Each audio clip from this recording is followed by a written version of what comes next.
राज्य राजकारणात एक मोठी बातमी। गजानन कीर्तीकर यांची पक्षातून हकालपट्टी करा अशी मागणी सेनेचे उपनेते शिशिर शिंदे यांनी मुख्यमंत्र्यांकडे केली आहे। ठाकरेंची बाजू घेणाऱ्या आणि मातोश्रीचे लाचारशी होणाऱ्यांना त्वरित बाहेरचा रस्ता दाखवावा असं शिशिर शिंदे यांनी म्हटलंय।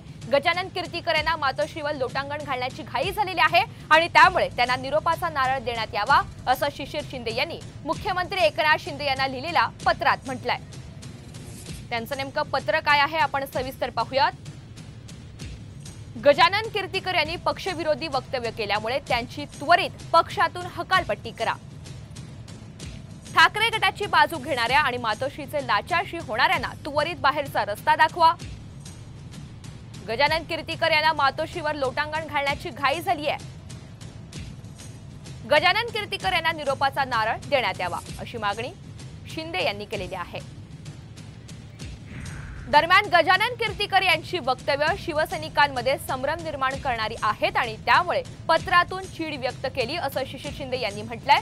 दुसरीकडे माझी हकालपट्टी करण्याची भूमिका हा पक्षाचा भाग आहे, तो चव्हाट्यावर मांडायला नको होता असं कीर्तीकर यांनी म्हटलंय। गजाभाऊंनी काल जे काही प्रकारची वक्तव्य केली ही एक शिवसैनिक म्हणून मला चीड आणणारी वाटली, मला चीड आली। आणि दुसरं असं शिवसैनिकांच्या मनात संभ्रम निर्माण करणारी ही वक्तव्य आहेत, शिवसैनिकांचं मनोधैर्य खच्ची करणारी वक्तव्य आहेत अशी माझी भावना झाली आणि म्हणूनच त्याचा उद्रेक या पत्रातून झालेला आहे। हकालपट्टी करा म्हणून मागणी केलेली आहे, पत्र दिलेलं आहे। हा पक्षांतर्गत विषय आहे, हा चव्हाट्यावरती मांडायचा नसतो। समजा त्यांनी मागणी केली, शिशिर शिंदेला, मला, उमेदवार रवींद्र वायकरला, मुख्य नेते म्हणून एकनाथ शिंदे बोलवतील, चर्चा करतील, ते निर्णय घेतील, स्पष्टीकरण मागतील जे आता मी तुमच्याकडे देतोय तसं।